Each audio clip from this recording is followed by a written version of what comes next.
ኢየሱስ ክርስቶስ 11ዱን ደቀ መዛሙርት ሰብሰብ አረጋቸውና ስልጣን ሁሉ በሰማይና በምድር ተሰጠኝ፣ እንግዲህ ሂዱና አሕዛብን ሁሉ አሉት በአብ በወልድና በመንፈስ ቅዱስ ስም እያጠመቃችኋቸው ያዘዝኳችሁን ሁሉ እንዲጠብቁ እያስተማራችኋቸው ደቀ መዛሙርቴ አድርጓቸው።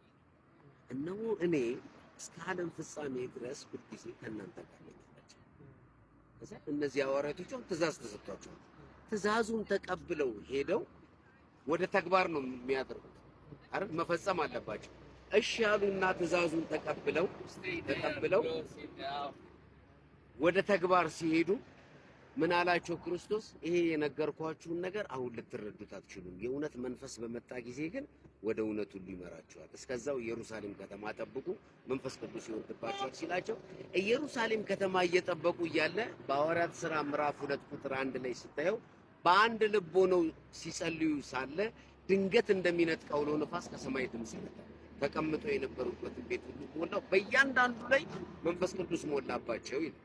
በመንፈስ ቅዱስ ተሞልተው እያለ ግማሾቹ በልዩ ልሳን መናገር ሲጀምሩ በዙሪያቸው የነበሩ ሰዎች አቡ እነዚህ ምንድናቸው ምናምን እንዴት የገዛ ቋንቋችንን ይናገራሉ ሲሉ፣ ግማሾቹ ጉሽ ወይን ጠጅ ጠጥተው ሰክረው ሲሉ ጴጥሮስ ብድግ አለና አረጎ በሰክረን አይደለም ገና ከጧቱ 3 ሰዓት እኮ ነው፣ በነብዩ በዩኤል የተጻፈው ቃል ይፈጸም ዘንድ ስጋ በለበሰ ሁሉ ላይ ከመንፈሴ አፈሳለሁ ብሎ ስለተናገረ ያ መንፈስ ነው ዛሬ በእኛ ላይ ፈሶ የምታዩት እያሉ ስለ ክርስቶስ ኢየሱስ መስበክ ጀመሩ።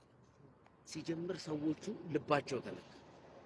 ከዛ ጴጥሮስንና ሌሎችንም ሐዋርያቶች ወንድሞች ምን እናድርግ አሁን ቅድም ያነበብን ምን እናድርግ ሲሏቸው ንስሐ ግቡ፣ ኃጢአታችሁ ይሰረይ ዘንድ እያንዳንዳችሁ በኢየሱስ ክርስቶስ ስም ተጠመቁ። የአብ የወልድ የመንፈስ ቅዱስ ስም ኢየሱስ ነው። አብ ማለት እኮ አባት ማለት ነው፣ ስም አይደለም። ወልድ ማለት እኮ ስም አይደለም፣ ልጅ ማለት እኮ ነው። አሁን አንተ ልጅ ነህ ለእናትህ ግን ስም አለ። አየህ፣ አንተ ለልጅ ምንድነህ? አባት ነህ ግን ስም አለ። አየህ፣ በአንተ ውስጥ መንፈስ አለ። ያ መንፈስ ገብቷል። መንፈስ ማለት ስም አይደለም።